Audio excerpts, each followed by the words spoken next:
It's right up my street, it's my boulevard. It's right up my Strasser, oh my God. It's garden right up there, ah, it's right up my podcast. Ooh.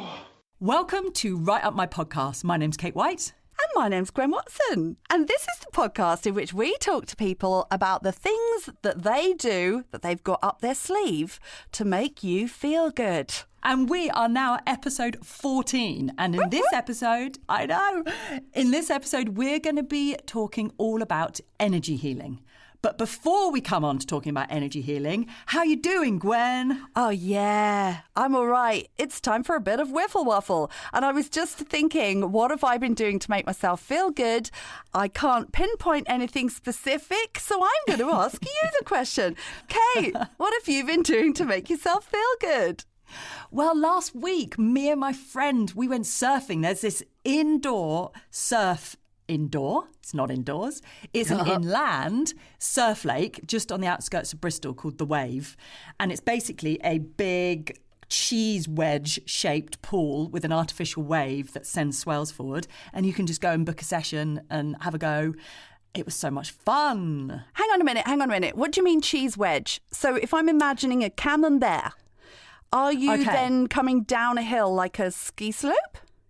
No, so that's the shape of it. And the waves get pumped out from the sharp point of the wedge of camembert out into the wider circular bay, semicircle bay, where you catch them. And depending on your levels of ability, you're either in the shallow bits or you're out deeper, right where the waves are being pumped out of this machine. So it's a completely artificial wave pool, basically. That is bloody amazing. It's really nice. It is quite weird, though, when you look up and around and realise you're in this kind of semi-urban setting and you're in the waves. There are cars going by. How big is, now that I've got that is a flat camembert wedge, how big are we talking? Can I just say, I love the thought. Can I just say, I like the fact that you thought this was going to be on a slope, like like a ski slope, like a waterfall. That's a whole different sport. Did cross my mind as I said that. I thought, how could it possibly be a slope? But that sounds so much fun. That sounds way more fun.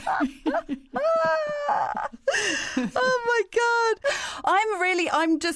I'm asking you lots of questions because I'm really interested in, not in doing it personally, good Lord no, but in just, I love fit and active people like you that go and do these amazing sporty things. Gwen, I'm like a little puppy dog that has to be walked, otherwise I go mental and start chewing the furniture. I've just got to be taken out and walked around the block or taken to the surfing pool or, oh man. So it's like a massive wave pool, which in my mind are slightly terrifying. I never thoroughly enjoyed those. It's just like, am I going to die on this wave? Or maybe this next wave will be the one. Have you seen a video? There's a video that was going around on social media of a wave pool somewhere in the world. I don't know where. But there were so many people in this wave pool and they all had floats and bodyboards. So many people. I think it was China. Was it? You couldn't see the water. They were literally shoulder to shoulder, arse to face. That is hell. Absolutely terrifying. And each time a wave came, they all got flung on top of each other. Oh, my God. I mean, we're laughing about this, but actually that sounds like something really horrific. It looked great. The picture looked amazing because they're all in really colourful rubber rings and stuff. But I thought, no, health and safety. Going to go fucking nuts at that one. Yeah, there's a checklist that has not been consulted when that place was set up. Yes. I just think you're very brave. So tell me, were you in the shallows? Or were you in the big waves? No. Is it a bit like Hawaii up the back? No. Okay, so let's put this in some sort of context here. I've been surfing or trying to surf or learning to surf for about 20 years. I am still in the baby waves. I'm still there with all the 7-year-olds going, oh my God, that was a big one. Getting absolutely floored by the smallest amount of water. Yeah, but it's I should be ashamed of myself, but I lost shame a long time ago. No, but you're standing up, are you? Yeah, I'm standing up. I'm catching waves and I'm standing up. Yeah. Wow. But all the cool kids paddle past me out to the wave, out to the back, the unbroken waves. And I'm like, see you later. I'm just going to play here for a little bit. Actually, I prefer these ones, guys. Yeah, Yeah. It's a whole niche area of surfing where you actively decide not to go out into the big waves. You guys are really missing out. This is where it's going down. So what about you, Gwen? What have you been doing to make yourself feel good? Well, I've spent a lot of time playing with my kitten, but I know that we spoke about her a lot last time, so I'll keep that to that's enough right there. I tell you what's happened suddenly. Suddenly, like within the last couple of weeks, it has become apparent that I am going to Portugal next week. Now, this is exciting. So what do you have to do? What do you actually have to do to be allowed to go out the country and then come back in again? I know. This is why I'm not massively excited about it, because it's so daunting. Well, just the testing thing. I thought, I've just got to get, a COVID test, and my niece has got loads of those for school, or I'll just go and get one down a car park in, local car park again. Find Audi. Yeah, but no, what you've got to do is you've got to pay for these tests. And as with everything in these pandemics, somebody's making a load of bloody cash out of this. It's crazy. It's crazy. So to get a test, right, and I'm looking, there's loads of different sites I've never heard of, but there's also Boots. On average, they are 99 quid. That just blows my mind. Keeping in mind my flight was £107. Oh, Jesus. An absolute bargain. I've got to spend 99 quid to get a test on my way out of the country. Then you've got to buy another one to come back into the country, and they're about €100. And then you've got to do another one 2 days later, which I'm assuming is another 99 quid. So I'm looking at about 300 quid just to get COVID tests to go in and out. How long are you going to Portugal for? 3 days. Not really. No, I'm going for 2 weeks. But it's like, that is bloody bonkers. But also just the fact that as I wasn't expecting this, I continued with my diet of crisps and booze. And so I'm suddenly like, hang on a minute, I'm not ready to get on the beach. I am not bikini ready. No. I mean, I'm never bikini ready, but, I'm even further away from that. And also just the fact that at the moment they're having about 32 degrees heat. I'm like, I'm sorry, what is that? That is ludicrous. First things up, do not let fears about your body put you off going on holiday. Embrace your body. Well, yeah, and my fat does always look better brown, so just get a tan on it. Just get a tan. Yeah, get it out there. So there we go. Mixed feelings, but it's the potential is next time we speak, for the very next episode, I will be in Portugal.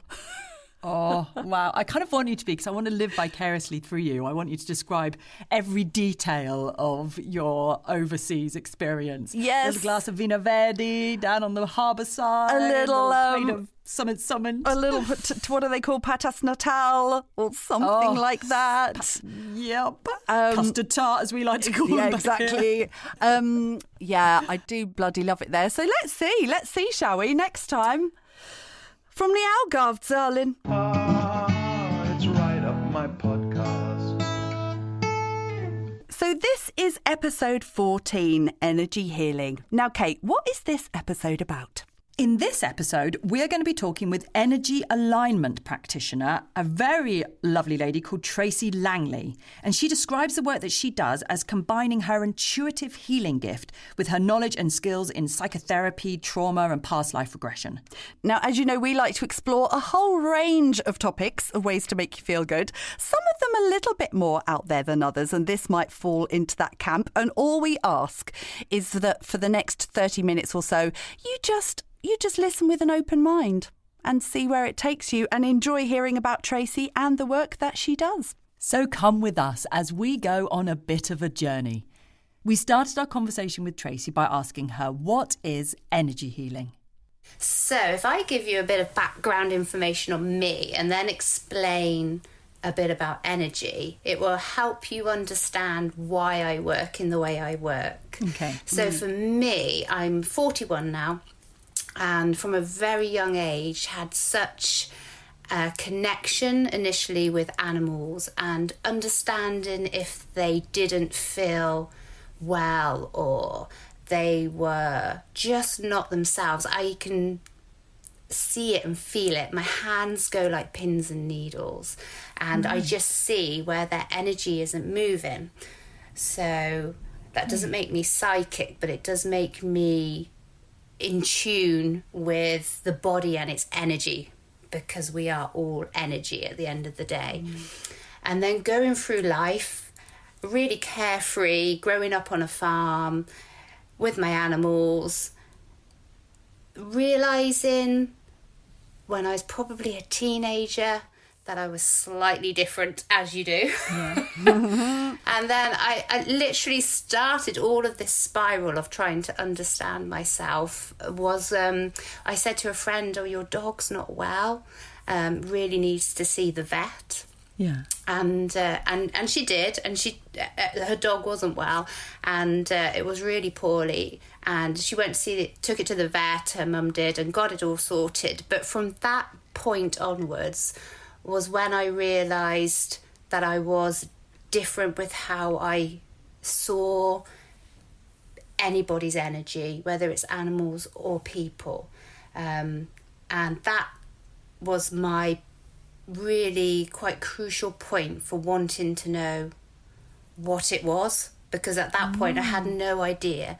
Nobody else in my family has a gift of being able to scan somebody's energy, but I can just look at a person or talk to them and I just know where they're holding this emotional block, or where they've got pain, or their energy is stuck. Right. So that's... What about you, Kate? But I've suddenly become a bit self-conscious. Yeah, I was thinking exactly the same thing. Should we turn the cameras off? So you could understand that I had to understand energy for a start. So I had to really go into, for my understanding in my mind, the science behind it. And obviously Einstein and his everything is energy, and reading all the physics and trying to understand how we move and work. So I did all of that. Yeah. And I trained as a Reiki master, and I did lots of training with understanding Eastern medicine and why our bodies work how they work. And so at what point did you begin to start feeling like you were getting an understanding of that? Probably when I reached to my early 20s, 24, 25, I really come to understand the importance of actually life is what we make it. We are big balls of energy that absorb different kinds of stresses from the environment and other people. So it was about really learning how to rebalance somebody, and how I could feel and see through their physical bodies that we see, and work on their inner bodies, which is our cells, our organs, and our outer energy field. So when I see somebody, they're always moving. Right. And your energy can be as big or as close as how you're emotionally feeling. Okay, and can it change on a daily basis, or is it quite a static thing for people? Yeah, it can really change. So if we're physically unwell, energy becomes what I call stagnant. So it becomes stuck and housed within the body somewhere. And this is what starts to create us feeling aches and pains and not quite feeling ourselves. And then the same with emotions, that every organ in our body holds an emotion. So for example, our lungs, they hold grief, and that can be grief for the loss of someone, or the grief for loss of, not feeling that we've lived our best lives and missed out on things. So we can grieve for ourselves, which people don't realise as well. It's how your body reacts to how we feel about ourselves, and that's energy, that's moving energy in our bodies, physically and emotionally, and if you want to, spiritually, because spirit is whatever anybody chooses to think. I mean, I always say universal source, but everybody has that connection, and this is how we work. We're forever changing, forever absorbing, and forever also portraying to others as well. Would you describe yourself then as an empath? So you really feel other people's energies? Really feel. And the way I feel the energy initially is my hands go all very tingly. So I could be in a busy place and know that somebody's not right. But this comes back to the learning through my years that I'm not a doctor or a vet, so I can't medically diagnose. Mm-hmm. You have to have those boundaries. You must never think that you're superhuman, because you're not. We all go through different things, and it's about somebody has to come to you to want to have healing.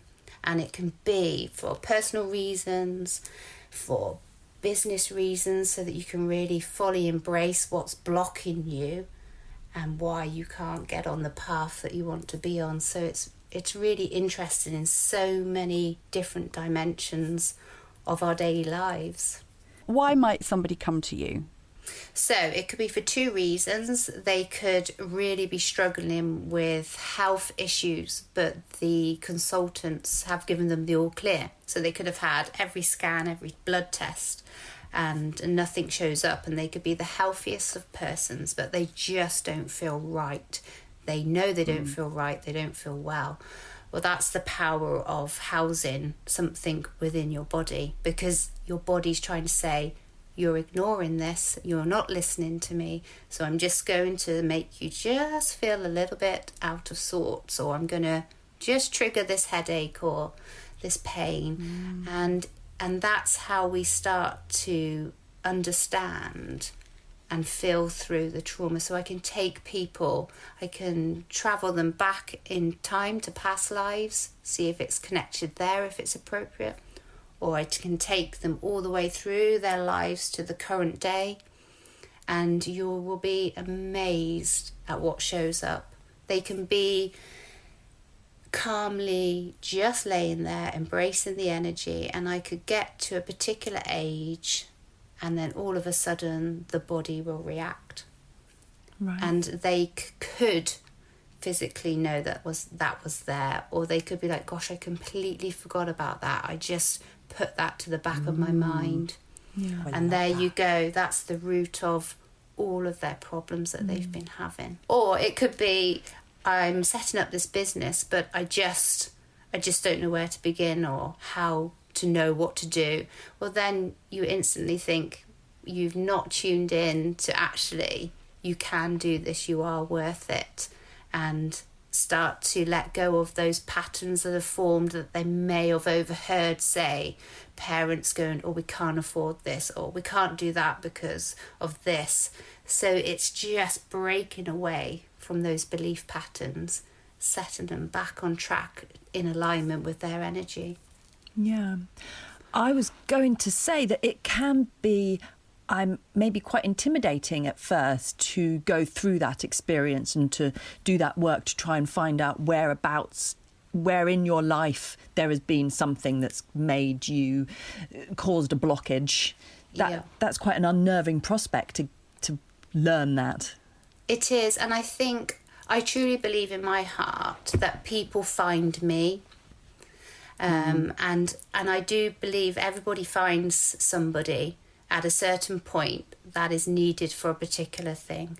And I always only work with people that I really do think that I can help.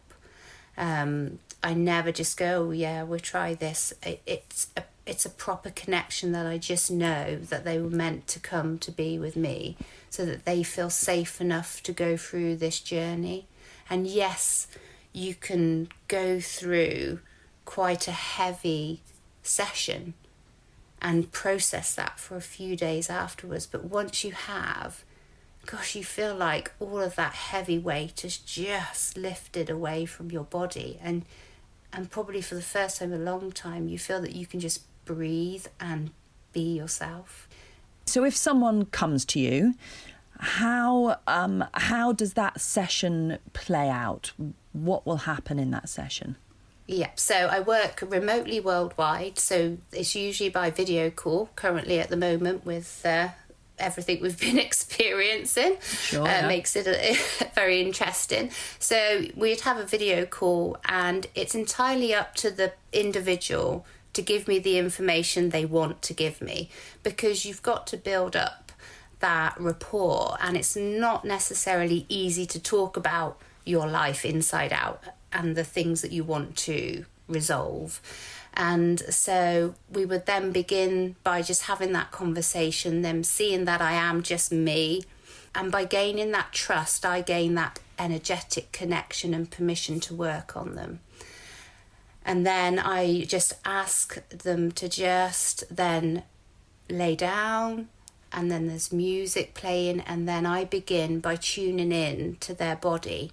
And I always start from the top of the head, and I feel as if I'm swimming through the body. So through all of the layers. And by working in this way, they do feel me working on them. And that probably sounds really crazy, but every time I can say to somebody, it doesn't matter where you are in the world, you will feel where I am working on you. Right. And then from what I feel and what I see and where it's held in the body, I then feed everything back to them. They have a little moment of, oh my gosh, how do you know all that? And that's the bit that I've been trying to get my head around for years. Yeah. And then I work on surrendering and releasing what is stuck in the body. So it could be a trauma that they've once experienced, no matter how big or small. It could be how they've been conditioned and brought up. So those patterns that are imprinted on us. So it's about surrendering what our body no longer needs to be in alignment, to therefore create that flow. And that flow is energy. It's what we all are. We're all big flowing balls of energy, but we just see ourselves as the shells of how we look. So in a similar way to Reiki then, perhaps, you are physically unblocking those. So you're sensing where the blockage is. Yeah. Or where the build-up of energy is, and you are creating flow. You are dislodging the block. Yeah, you're dislodging the block by creating the energy that works through the body, reoxygenates our blood flow. So when we have fresh oxygenated blood pumping around all of our body, we start to get what you could class as like a detox. So it all starts to shift and move. And during these exchanges of shifts within our body, you could feel anger, you could cry during a session, you could go really icy cold. You really can feel how this energy physically starts to shift through your body. It's really powerful. I think if I was coming in fresh to this, I'd be thinking, this sounds bonkers. But at the same time, I'm the sort of person I will 100% believe stuff, and if it works. And I think that's, for me, is all the evidence I need, is if it works for people. Yeah. And I've heard of people getting Reiki, and at a distance as well, via, that they've just arranged a time and they're on opposite sides of the planet and nothing has been discussed beforehand. And then suddenly that person's knee starts hurting. Yeah. And then they feel a release, and afterwards the Reiki practitioner has said, oh, yes, I sensed that you had an old injury in your knee, so I did some work on that. And then that person confirms, yes, there was an old injury, or, something like that. And I think, well, there's something going on there, isn't there? There really is. Can you explain it, or you just go with it? I've learned to go with it, because I think sometimes if we overthink things, we can therefore put our own impression on what we think we would like to happen. And then that's not true healing work for the individual that's wanting to receive it. So you have to remain very calm and open-minded and trust in where you're being guided to go. And it's the same for the person receiving the healing work. I was going to ask that, actually, yeah. Yeah, you have to just be willing to even just say, I'm willing to try this once if it means I don't have to suffer that pain or I get a good night's sleep. And that's all it takes to step into that energy field of, well, I'm willing to give this a go. So your body, your mind talks to your body and says, it's okay. So then you get that communication cycle, because the body never forgets. It's this big muscle of just this cellular memory, and it knows every part of your life. And it's just, it's truly amazing. I can take people back to when they were in their mum's womb. And if that was a traumatic pregnancy, those, you know, that child, that person, even if they come into adulthood, they still have that trauma within them. Right. Goodness. So it's like our cells are affected. Yeah, cellular memory. And so your cells hold on to it. Yeah. So in sports world, you have muscle memory where if you have an injury, that muscle holds on to the pain. And that muscle might be completely healed and at strength again. But the muscle communication to the mind and back is saying, no, this is still hurting. And that's the same for if we have a trauma, the cells, wherever we hurt or wherever we feel, whichever emotion attached, we hold it and we never let it go. And that's where I come along and make the body and mind feel safe to let it go so that you can get that flow.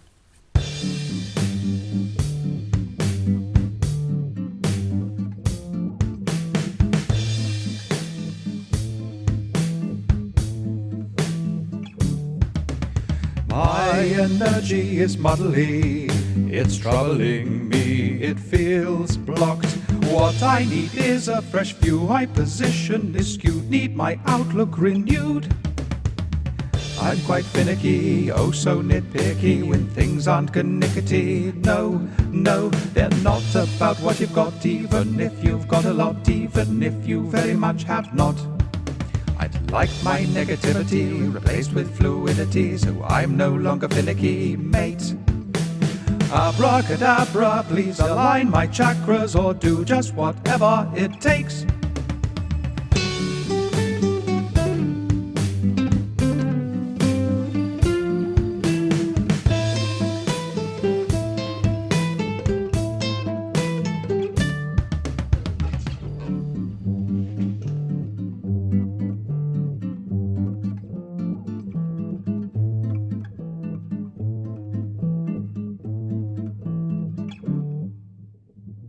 Can we talk a little bit about colours? Because this was something that came up in a conversation we had together. Yes, it is. So if we talk about chakras, our energy channels, our balls going all the way through our body, and they hold colours, and they should spin clockwise if they're in balance. If they're out of balance, the colour goes distorted and dull and really quite sluggish, and then we get the attachments of those kinds of emotions that we could feel. So say for your root chakra, you could suddenly feel quite unsupported in life, and that's a deep red. So if it's a quick, simple comment to a friend, I'd say, oh, just wear some really nice red knickers today and you'll feel completely better. And another example, if somebody's going for a job interview, I say put on really cerise pink underwear and have a bit of colour on your clothing, and you will feel so much better in your interview. You will feel empowered, but you will feel passionate about getting that job. So I love that. It's really, I love to play with colour and our energy, and it really does boost people. So it's not necessarily about someone else seeing that colour on you, it's about you knowing that you're wearing that colour. Yeah.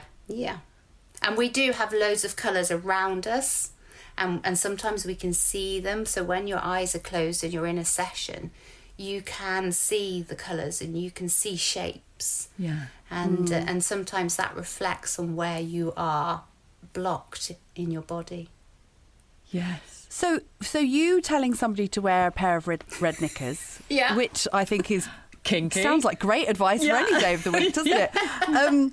Is that because they are lacking the colour red in one of their chakras? Is that what you're saying, that the colour is dull, so you're trying to enhance the colour by putting it onto the body? No, so what it does is I see that they're lacking in feeling supported, that they think that they have no self-worth, And by putting on red knickers, this is going to become a thing, isn't it? By putting on red knickers, you actually empower their root chakra, which is all about feeling, yes, I am supported, I can do this, I am worthy. And then we can move up the layers. So for somebody that was maybe struggling to speak and get their point of view across, I'd be like, get a really nice turquoise blue scarf on and say what you've got to say. So, and then I'd be is that because that's the colour of your throat chakra? Yeah. And it's all about power of speech, or if you have where people have a stutter and things, empower it. Really wrap that part of your body up in that colour that it needs, so that you can get that connection back with yourself. So each of the chakras has a different colour? Yeah. Right, now I'm getting it. I'm picking it up. I'm getting there. Okay. Oh, that's interesting, And isn't a it? different emotion. So a different attachment to how we feel as a person. Yes, if somebody's coming to you and they're feeling a lack of confidence, or they're feeling fear or anxiety, is that going to be manifested in one particular part of their body? Is that kind of universal for everybody, that it will be in their root chakra? Or Yes, it will be always in a particular organ, but it's how much they've pushed that down and how much they've created a habit of coping with anxiety or depression. We're really good as beings on creating habits that we think are protecting us, when actually they're heightening the issue.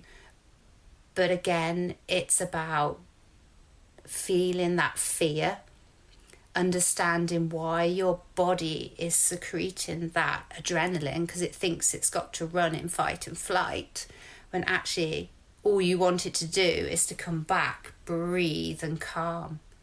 But the signals are getting confused. So there's what I call the little switch to the mind. It's on overdrive, so it's always telling you, you've got to run. Fear is round the corner. You've got to feel scared. When literally your heart and all of your insides are going, oh, I just want to feel calm and relaxed and safe. So it's understanding why our body reacts how it reacts. Is this what people refer to as the monkey mind that you're talking about here? The monkey mind, oh my gosh. It plays a huge part in so many different things. And it starts to take the control when really we should always ask our heart, because everything passes through our heart. You know, it's our biggest powerful organ. And people think it's the mind that we need to ask for answers, but it's the heart, and that gives you the true answer. So if you ask the heart, why do I feel suddenly like it's racing and I've got to run away? It will say, no, you're safe, you're calm. The monkey mind will go, no, run. Yeah. And then it creates habit, and it really loves to have control. Yes, and it's interesting when you have those moments of clarity where you're able to step out of your own body and see your behaviour and see yourself doing those behaviour patterns when something triggers you. I see it in myself sometimes. If something's triggered some sort of stress response, and I can see myself going back to things that I've been doing right since I was about 16 years old, you know? It's like, I'm still doing that. Why? Yeah. It is. We're so good at becoming programmed. We have so many imprints from all of the influences in our life, from parents, from friendships, from school teachers, bosses, and everybody, that sometimes we actually forget who we are and how we want to feel and how we want to be as a person.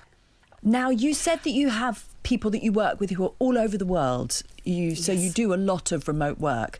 And I feel for some people listening, this might be the area that is quite a leap for them to understand how this work can take place when you're not in the same physical space as somebody. Yes, so energy has no time, and it's not controlled. It's a connection and a movement. It's so hard to describe because I know people think I am crazy when I say, you will feel me working on you. And then the first thing when I connect them after I've done their session, they're like, gosh, you wasn't wrong. I could really feel you. Yeah. And that's the understanding then of how energy works. It's to say, right, I don't understand this, but I'm going to give it that one try and see how it feels for me and what I get from it. I like the way you phrase it, that, just try it once. And I remember working with someone who used to say that. They were like, don't knock it until you've tried it, because you just don't know how you just you will don't feel. know. And it could be that you just have one session with me and that's enough to send you on your way feeling like a new person. And some people maintain sessions every 4 to 8 weeks because that's their little self-care for them and their time out, and they make sure that they are working on themselves with my guidance. And then some people do their whole journey with me and spend months working with me. So everybody's so unique and individual, and it really does depend on where you are at what point in life. Can you give us some real life examples of people, of how they've been transformed? Like, I'm really interested in the way that it impacts on people for their business or for work or etc. Yes. Now, there's lots of different testimonials on my website as well, so have a browse through, because that's of all kinds of people from all walks of life, and it makes an interesting read to read their views on me. But for instance, I had one lady who was in a train accident and was heavily on painkillers, learning to walk again, and had really become quite depressed and having lots of issues. And she said, I hope you don't mind me saying, but you're my last hope. I have no idea what to expect, but I've been recommended to see you. She was off her painkillers. She was pain-free. And during her session, she said, I felt like a piece of plasticine and you were just moulding me back into shape. She said, that's the only way I can describe it. You were moulding my body into shape. And she said, I've never felt so pain-free and just confident. And that was 3 sessions. Wow, fantastic. So that's the power. 3 sessions and she was able to come off her painkillers. She was off her painkillers and walking. Business angle, somebody who literally couldn't get their bookings in, and they were really in that mode of what we all would never dream to be in, of self-sabotage. It's a big thing. And we cleared all these belief patterns and all the fears that they had going around in them, that the monkey mind was like, you must feel these, you're not worthy. Self-limiting core beliefs. Yeah, and literally by detoxing their energy field of all of this, and by putting in new patterns of what they really truly wanted, allowed them to then really take off with their business. You can't teach someone this skill, I'm assuming. This is something that you have to intuitively have. Very good question. Thanks, Dal. I believe we all have the ability to learn. And I think everybody can learn the more they open their mind and their heart. So it's just that over time, I think it's become labelled with different things. But I like to keep it organic and say, actually, we are energy. Everything around us is energy. And without energy, us, nature, animals, nothing would be alive. So let's just keep it really organic and work with what we truly are. And I do think the more you practice, the more in tune you can become with something. So I do believe people can understand energy. Because I think probably a lot of people experience it but don't realise that they're experiencing it, in that, when don't just recognise somebody yeah, like, you know, you have these people in your life who you don't really want to spend time with, and, or, you know, or there's something at your core that doesn't quite trust them. And it is, and like you said, that you are drawn to other people, and we make decisions based on those kind of instincts without even realising it, don't we? And that is picking up on other people's energies. We do. And we're so influenced by technology now in this day and age. And, you know, all those influences start to embed in us to think that should we be something different to what we are? And that's where we start to get lost and confused, and we start to devalue ourselves, and it comes back to that self-sabotage. So it's just about making that time for you so that you're in touch with yourself. And you do know that what you're doing makes you happy and things. It's so interesting. But I just believe we're all so organic, and we should really embrace who we are, what we are, and have an understanding that we are bigger than our shell. I like to live in a predictable way. I have the same old sandwich every day, the same routine, the same ideas, the same tomatoes and the same cheddar cheese. Oh, I'm willing to try something new with a nickel, pickle, and some chutney too. I'll give it a try, yes, I'll give it a go. I might just like it, well, you just never know. But I'll always love a cup of tea.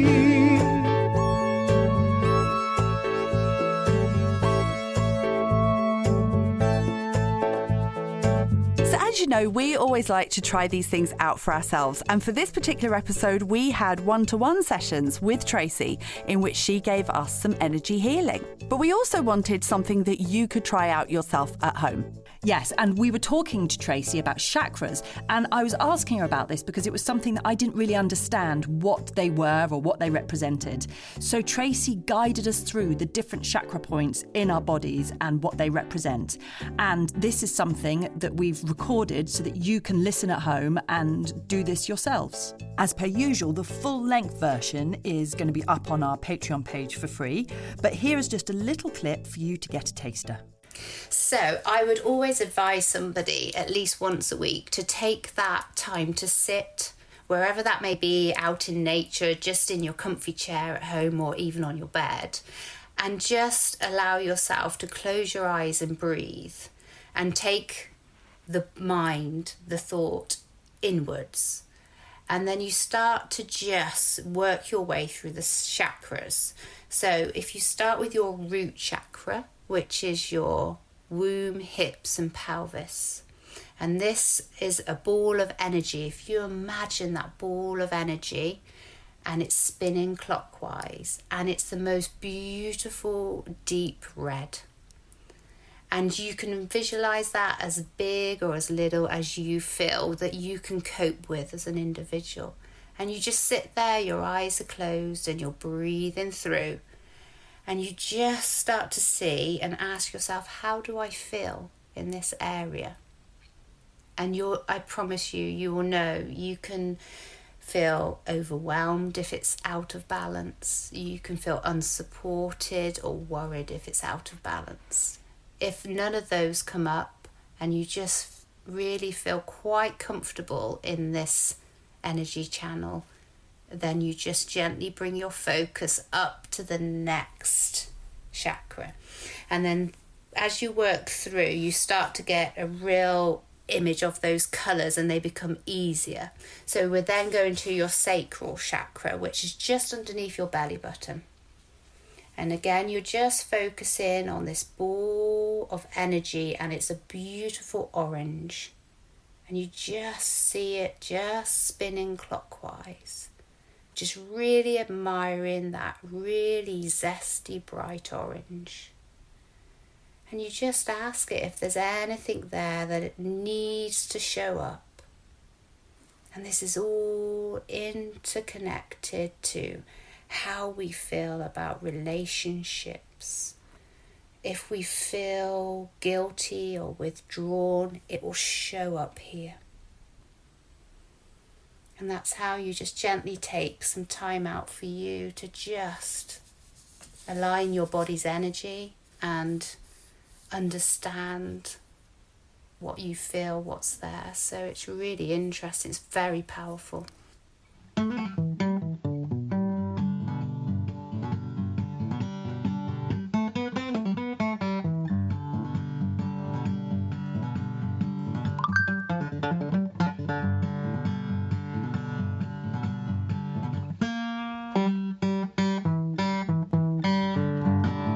Thank you so much to Tracy. And if you want to find out more about Tracy and the work that she does, go to tracylangley.com and we'll put the link in the show notes so you can make sure you get the spelling right. We'll also put the link to our Patreon, which you can access for free and listen to Tracy's full walkthrough of all the chakras and do a chakra cleanse yourself at home. So for this episode, Kate and I did a 1-to-1 each with Tracy, and what a fascinating session. Hey, Kate. Really fascinating. I feel like first we should explain how the sessions played out. Yes. So firstly, we did it on separate evenings and Tracy had organised a time with us. And what you do first, first you have to get prepared, don't you? So you've got where did you do yours? I was on my bed and you have to have a blanket put ready to pull over you because apparently when you go deep, you start to get cold, which I did. Did you? Interesting. Yeah. And so you have a video call first, don't you? Yes. And then the session in which she's doing it remotely for about 50 minutes, was it? About that, although I think we both fell asleep, so I'm not 100% sure what time she finished. Just came round to find a message from her going, hello. Hello, are you there? And then, and then there's another video call at the end in which she tells you what she came across and how she experienced your body. Yeah, and I was really pleased that we had the video call at the start and the finish because it just gave it that personal interaction. Because it is it's a slightly strange concept, isn't it? Doing this remotely, not being in the same physical space as someone. And I think without that video call, it would have felt a even more remote experience. Yeah. And I think, like she was saying in the interview, you've got to be open to it. And I think that's the case with a lot of things. And as I was saying in our chat with her, that it obviously works for a lot of people and that you've got to be open. And I think if people are open and are kind of thinking, yes, this can work for me, then it is more likely to work for you. Yes, I think that's a fair point to make. Definitely, that you've got to go in there with an open mind. And I really tried to do that because I think it's okay for me to say that this was quite a leap for me. And I did really try and approach my session with her with an open mind. And who knows, at a subconscious level, maybe I wasn't able to fully crack it open. But I tried my best to be really open-minded to this. You come from quite a science background, don't you? You're always like, show me the science. Show me the science. I want the hard, cold evidence. Lady, how are you going to be swimming through my veins while we're in different countries or at all? Can you draw me a diagram? Are you physically going to get into my veins? How's this going to work? But I do feel that there is a part of how we exist in the world that we don't have a tangible grasp of. And so I'm open to exploring these ideas because it's fascinating. Yeah. So how was it, Kate? How did you go? You went in, you were open, you tried your best. What happened? Well, firstly, lying on my bed, listening to relaxing music, it's only going to be a lovely experience. Let's tick that box right off. That was a lovely, relaxing hour I had. It was lovely to speak to Tracy, and I didn't really give her any preamble. I explained that I was quite tired, that I'd been very busy. I'd had a lot of deadlines a couple of days beforehand, so I was sort of running low on my body energy because I'd been up late the night before and so on. So I kind of explained that to her. But other than that, I just, relaxed into it. Very strangely, about 10 minutes in, I suddenly had, maybe it wasn't 10 minutes, maybe it was less than that. I had this I'd been completely zoned out, just drifted away with the fairies. I suddenly had this very strong sensation of Tracy said, okay, I'm coming in now. Don't worry, you're safe. Which is very odd. That's very odd. Yes. That's very interesting. It is, isn't it? And at the start of the session, I should say as well, at the start of the session, when I was talking to Tracy, I suddenly felt really nervous.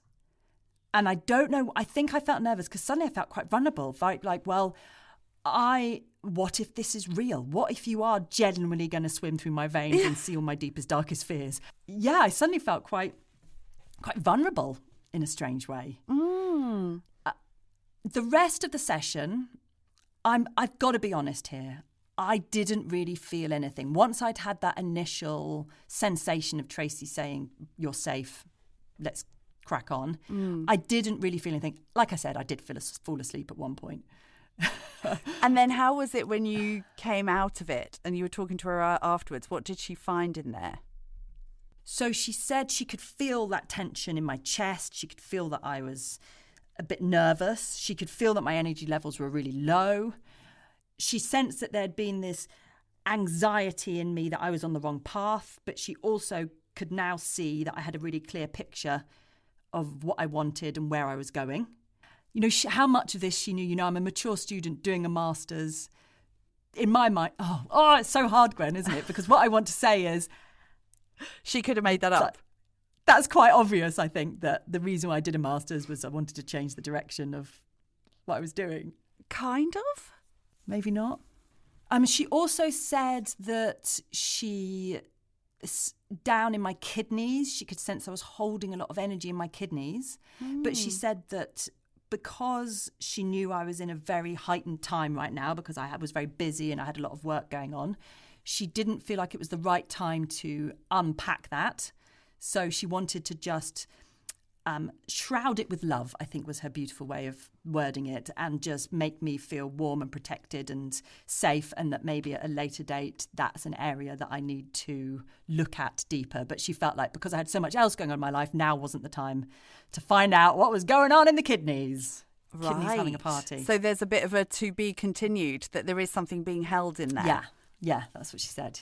And another thing that's just popped into my head that I want to say. Oh, yes, she said she could tell my energy levels were low, but she could also tell that I was one of those people that was always on the go, just constantly boom, boom, boom, boom, boom, and not giving myself enough time and space around those activities, and that I need to make sure I set clear boundaries in my life for setting aside time for looking after me and making sure that I don't overwhelm myself with trying to do everything. And regardless of what you think about whether she was in my body, assessing where there's energy blockages, regardless of what you think about that, that's bloody good advice. And she's like, that is 100% hit the nail on the head. So I want to hear about you, Gwen. I want to hear about your experience. So talk me through the process then for you. So it was really interesting what you were saying about how you'd heard her in your head, because I had a very similar experience. Now, Did right you? Yes. Now, right at the top, I know, right at the top, I had a similar thing to you in that I was like, do I tell her? It's a bit like when you go and see a medium or something. It's like, do I tell them or do I let them guess? And I said to her, because as you know, and I won't go into details now, but I was very suddenly widowed about 16 years ago, and it was a massive shock, and I was in shock for quite a long time, and I know through other therapy that I've had that I've still got the trauma in my body. And as I started to talk to her, I was like, shall I tell her this, or shall I see if she finds that I have trauma held in my body? It's one of those things. And then magical mystery tour. Shall I test her? And I did say to her, look, I know I've got trauma held in my body, and I don't know whether I should tell you or see if you can find it. And she goes, well, if you want to play that game, that's fine. But she said, this is your session and you want to get the most out of it. So I thought, actually, yes. Yeah. And I would love to, if at all possible, clear some of that shock and trauma that I'm holding in my body. Anyway, and as I laid down and I was really focusing on my husband, on Josh, and at one point, and I was looking at him really clearly, and our life together, and I heard him say the words "let go," And I felt at that moment like cold water or something like pouring into my chest. I can't quite explain it. And I had a little cry. Gwen, and and then I'd stopped crying because I was immediately thinking I must tell Kate about this. So and I was lying there, and anyway, and that was amazing, and it was as if somebody was speaking the words to me, and and then I could feel little twinges in my body, and I kept going, "Oh, is she now like in my elbow?" Because I could feel like I chipped my elbow a couple of years ago, and I could feel like that area starting to twinge. I was like, "Oh, she's now going down." Like I was fully imagining all these little twinges in my body were her working her way through, and and I did end up falling asleep. But a lot of the time, because she makes you listen to music at the same time, so whenever your mind wanders or you're drifting off, you bring yourself back to the music. And I was really thinking about, our lives together and our memories. And when we came back together at the end, the phrase that she was using to me was like, that I need to let go. Right. And I kind of looked at her like, oh my God. Yes. Like, that blew my mind. She goes, she was like, your heart and your chest is frozen in time from that moment of grief. And I do, from that moment of shock. And I do often think that it was so fucking catastrophically shocking that there is something, frozen in there. And she was just working on kind of soothing that and freeing that and getting that flowing in my heart. And she was saying, like your lungs hold grief. And so this whole area is kind of, is holding on to it. And she was like, and you've got to let go. And she said, and your memories of him will not disappear. What you're worrying about is that you will lose the memories. But you won't. You're just letting go of this shock and grief.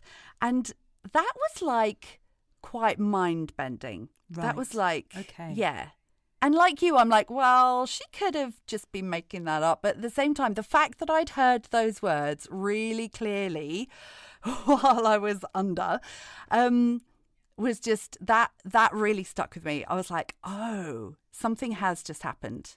Yeah. And I don't know about you as well. The next day I was flat out exhausted. Like something, like I had something big going on in my body.